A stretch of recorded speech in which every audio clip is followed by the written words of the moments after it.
오늘은 시기별 건강 수칙과 함께 1년 내내 꾸준히 관리해야 할 비만에 대해서 알아보겠습니다. 네, 도움 말씀 주실 분 소개해드리도록 하겠습니다. 건양대학교 가정의학과 유병현 교수님 모셨습니다. 어서 오세요. 네, 안녕하세요. 예.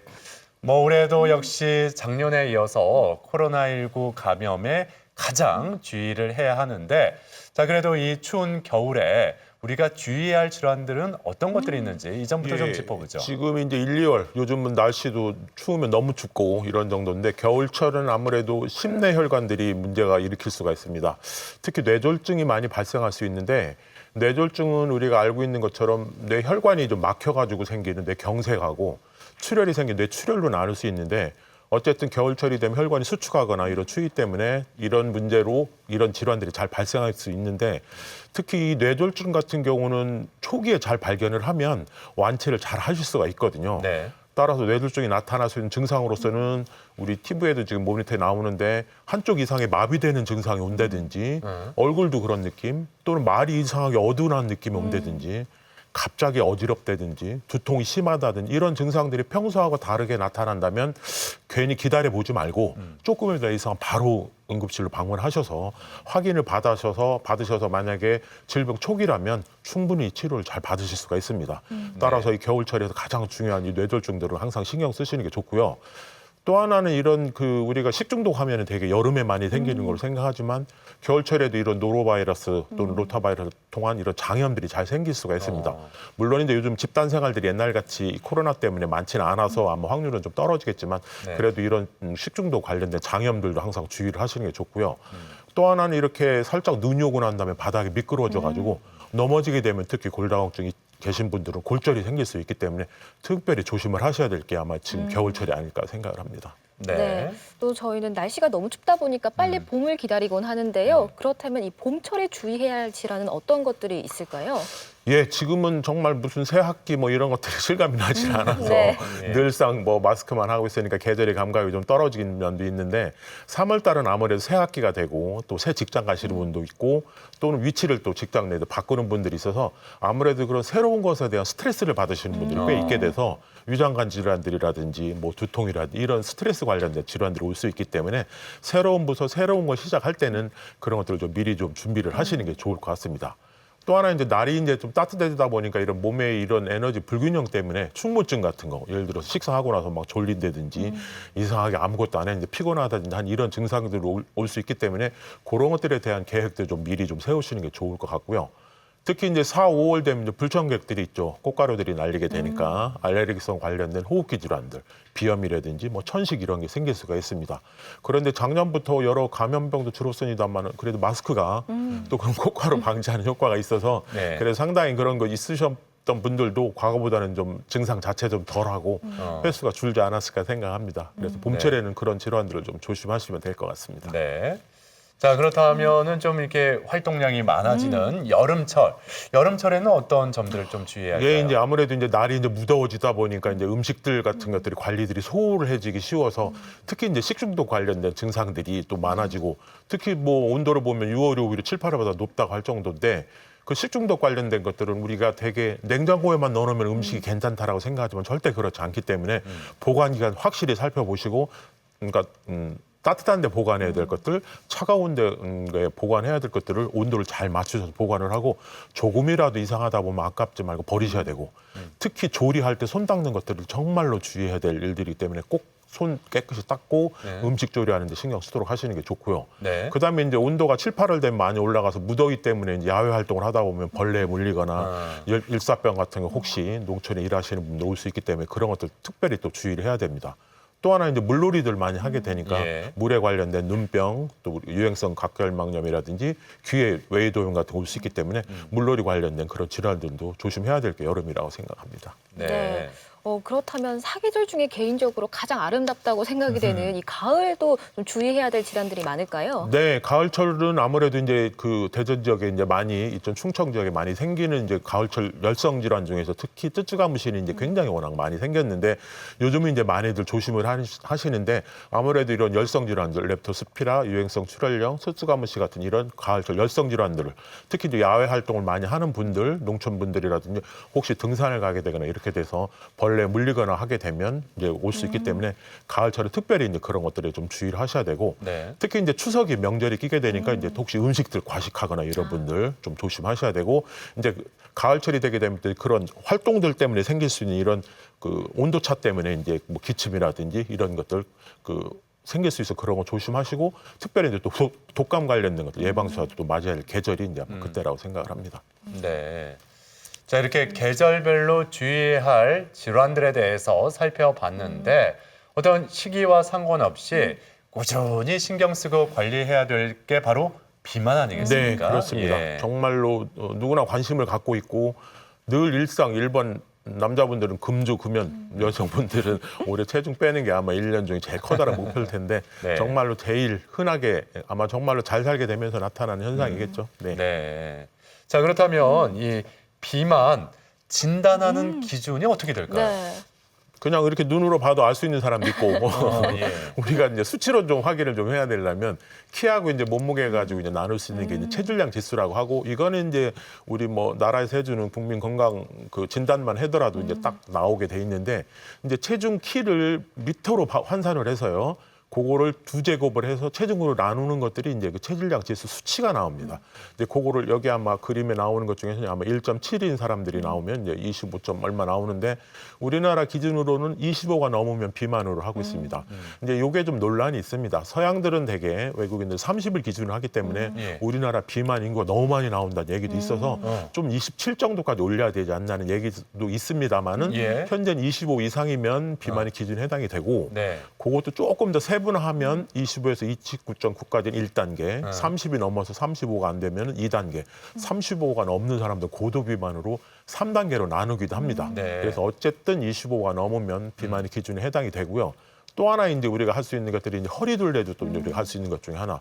보기에 체중은 별로 안 나오는 것 같은데 뱃살이 좀 나오는 분들이 있기 때문에 그거 기준이 남성분들은 90cm, 여성분들은 85cm가 넘으면 일단 비만이 기준에 해당이 된다 그렇게 생각을 하셔서 혹시 허리둘레만 재보는 것만 가지고도 본인이 이제 옷 입어보면 이상하게 옛날하고 다르다 하면 느낌을 알죠. 네. 아 네네. 이게 살쪘나 보다 하는 거니까 허리둘레도 비만을 판단하는 중요한 기준이 되겠습니다. 그러면은 허리둘레만 그렇게 두꺼워졌으면 이걸 그냥 비만 중에서도 그냥 복부 비만이라고만 그렇죠. 복부 할까요? 이제 내장 지방이 많이 쌓여서 생겼다 그래서 내장 지방성. 그러니까 우리가 말랐더라도 마른 비만이라고 또 얘기도 하기도 하고요. 그렇게 얘기를 합니다. 그래서 살찌는 거는 제일 빨리 찌는 게 배고, 제일 늦게 빠지는 게 배기 때문에 제일 어려운 부위가 배 부위입니다. 그렇군요. 예. 네, 어쩐지 요즘 배가 네.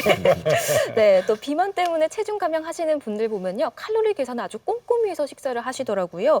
우리 몸에 필요한 기초 대사량은 몇 칼로리 정도일까요? 예, 우리가 이제 비만 얘기를 하다 보면 이게 무슨 엄청난 거를 해야지 살이 빠지는 게 아니고 사실은 우리 초등학교 때 배우는 산수죠. 사실 먹은 거보다 네. 에너지를 더 쓰면은 당연히 체중이 빠지는데 그러면 쓰이는 에너지를 우리가 크게 좀 나눠보면 어떤가 이렇게 살펴보면 우리가 보통 성인 남성이 하루 2,500칼로리 정도 물론 뭐 일을 너무 많이 하는 분은 3,000칼로리를 먹겠습니다만 평균적으로 한 2,500칼로리 정도를 우리가 먹는다고 가정을 하는데 그럼 쓰이는 건 어디에 쓰이는 거냐? 그거에 나누는 게 이제 기초 대사량이 이제 기본이 되는데 그게 에너지의 거의 70% 가까운 정도가 기초 대사량이라는 거죠. 그럼 기초 대사량이 뭐냐? 정말로 아무것도 안 하고 우리가 쓰는 에너지죠. 그러니까 숨 쉬고 그러니까 생리적인 뭐 화장실 가고 뭐 이런 것들이 관련된 거기 때문에 누구나 다 가지고 있는 기초 대사량이니까 그게 70%니까 굉장히 많은 부분을 차지하죠. 그리고 우리가 하루 종일 뛰어다니고 뭐 운동하고 뭐 밥 먹고 소화시키는 에너지 이런 것들을 포함한 게 겨우 30%밖에 안 된다는 거죠. 네. 그러면 우리가 이제 처음 생각할 때 먹는 거 줄이고 운동하면 살 빠지지 하지만 물론 빠지긴 하겠지만 이 기초 대사량 문제가 해결이 안 돼 가지고서는 그런 운동이라든가 먹는 거 줄이는 것들에는 효과가 반감이 된다는 거죠. 네. 따라서 이 기초 대사량을 우리가 확인하는 방법은 우리가 요즘 뭐 헬스클럽 이런 데 가면은 이거 비만도 측정하는 데 보면 대부분 예. 다 나와 있습니다. 예, 예. 근데 그거 보면 근육량, 뭐 지방량 나와 있는데 그 기초 대사량이 거의 70% 차지해서 남성 같은 경우는 1,600, 700칼로리 정도 되고 여성분들은 1,200, 300, 뭐 1,400까지도 보니까 이런 정도 칼로리가 되니까 이런 관련된 문제가 가장 중요한 거고 나머지 여분 7, 800칼로리 정도가 겨우 운동으로 해결할 수 있는 정도밖에 안 된다는 거죠. 그러니까 그게 물론 너무 열심히 하면 그걸로도 어느 정도 해결이 되겠지만 이 기초 공서가 튼튼하지 않은 상황이라면 아주 상당히 상당히 나중에 비만을 체중을 빼는 데서 어려움이 있다. 그래서 체중을 빼려고 생각하는 사람들은 이 기초대사량이 어떤가를 확인하는 것들이 아주 중요한 기본적인 시작이 되겠습니다. 뭐 말씀 들어보니까 이 기초 대사량이 다이어트 성공의 핵심이네요. 예. 네. 그렇죠. 그러면 이제 기초대사량을 좀 늘리면 우리가 체중 빠질 수 있는 조건이 된 그 무언가 그 가장 중요한 게 근육이라는 거죠. 근육. 우리가, 예. 그래서 그 근육이 늘어난 상태가 되면 기본적으로 우리가 숨 쉬는 것만으로 해도 그 열량이 그래서 1kg 정도 늘어나면 한 13kcal 정도가 에너지 소모량이 늘어난다고 생각하니까 이것들을 해결하는 것들이니까 우리가 생각해서 운동하면 그냥 뛰는 거 이것만 가지고서는 부족하다는 거죠. 그것도 해야 되지만 근육 하는 거 아령을 든다든지 뭐 근력 덤벨을 운동. 든다든지 예. 다리 뭐 스쿼트를 한다든지 이런 것들을 해서 기본적으로 우리가 근육이 있는 부위들에 있는 것들을 올려줘서 기초 대사량을 해야지 우리가 눈사람도 큰 덩어리는 굴리면은 눈이 많이 뭉치는 것처럼 에너지 소모가 훨씬 잘 될 수 있다는 거죠. 똑같은 운동을 하든 똑같은 음식을 먹더라도 훨씬 더 효과를 일으킬 수 있기 때문에 기초 대사량을 늘리는 쪽으로 근육 운동을 해줘야 되는 것들이 비만을 할 수 있는 체중을 감량할 수 있는 데 있어서 가장 기본적인 요소가 되겠습니다. 그러니까 네. 무조건 유산소 운동 땀 흘려서 살만 뺄 게 아니라 근력 운동을 해서 네. 근육량을 증가시켜야 다이어트에 효과적이다 이렇게 말씀해 주셨어요. 예. 네. 그리고 무엇보다 매번 다이어트를 하지만 이 요요 현상 때문에 참 힘들어하시는 분들도 많이 계시거든요. 근데 말씀 들어보니까 이 기초대사량과 또 요요 현상이 좀 관련이 있을 것 예, 같아요. 그걸 이제 조금 이해를 해보면 우리가 살 빼자 그러면 처음 하는 게 음식을 확 줄이죠. 네. 아 이거 안 먹어야 내가 너무 많이 먹었어. 그럼 음식 줄이고 그다음에 격렬하게 운동을 네. 합니다. 네. 열심히 운동. 아 나 오늘 2시간씩 했어. 그러면 이제 빠지죠. 근데 빠지는데 아까 얘기한 대로 그 운동에서 빠지는 칼로리가 많지는 않습니다. 그래도 식사를 줄이면 기초대사량이 떨어져요. 왜냐면 우리 몸은 다시 원래로 가려는 힘이 있어요. 네. 그러다 보면 에너지 소모량이 오히려 더 떨어져요. 그러니까 옛날부터 같이 똑같이 줄이고 운동을 했는데 불구해도 체중이 7, 8kg 빠진 것 같은데도 불구하고 그게 실제 생각하면은 사상누각이 된다는 거죠. 네. 그 근육은 없는 상태에서 근육이 빠지고 수분이 빠지게 되니까 체중 양은 줄은 것 같지만 기초대사량이 떨어지게 돼서 오히려 나중에 조금만 먹게 되면 네. 금방 살이 다시 찌는 거죠. 네. 그러니까 한두 달 내에서 7kg, 8kg 빠진 것 같지만 먹는 걸 2, 3년만 먹어도 다시 옛날 체형으로 돌아가는 이유는 기초가 부실하기 때문에 그렇습니다. 그래서 이 비만 자체는 기본적으로 내가 한두 달 내에 끝을 보겠다 생각하면 100% 실패를 할 수밖에 네. 없습니다. 왜냐하면 근육량이 한두 달 새에 늘어날 수가 없습니다. 그러니까 기초가 튼튼해지려면은 장기간이 마라톤이기 때문에 생활 습관을 바꿔서 서서히 기초 대사량을 늘리는 쪽으로 하면서 네. 식사 조절을 하셔야지 물론 너무 뚱뚱한 분들은 잠깐 동안 노력을 하셔야죠. 줄이긴 네. 하셔야 되지만 그런 것들이 길게 가지는 방법을 하셔야지 잠깐 동안 무언가를 해보겠다고 하게 되면 이런 기초가 튼튼하지 않은 즉 기초 대사량이 허물어진 상태에서는 그 체중 빠지는 감량 효과가 오래 지속될 수 없기 때문에 요요가 자꾸 발생하게 되는 겁니다. 네.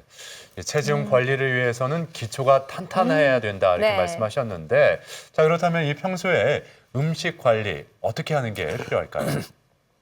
이제 살찌고 요즘은 당뇨 뭐 이런 뭐 고지혈증 이런 사람들 결국은 음식이 가장 중요한데 결국 먹는 것도 중요하죠. 왜냐하면 전체 흡수되는 칼로리인데 그럼 이왕이면 흡수되는 칼로리가 그 에너지 그 지방으로 가는 걸 좀 막아줘야 되는데 우리 대개가 기본적으로 생각해서 음식을 먹게 되면 그 안에 있는 포도당 성분들이 나중에 에너지를 쓰기 위해서 저장을 하고 분배를 하게 됩니다. 네. 그거를 하는 호르몬이 인슐린, 글루카곤인데 인슐린 많이 들어보시는 호르몬인데 그게 들어오면 다 나눠가지고 필요한 근육이나 이런 데서 저장을 하는 게 가장 중요한 인슐린을 해야 될 호르몬인데 네. 그 우리가 상식적으로 생각하면 아침 우리가 밥을 아침에 밥 먹기 싫어가지고 어제 사다 놓은 맛있는 도나스에다가 네.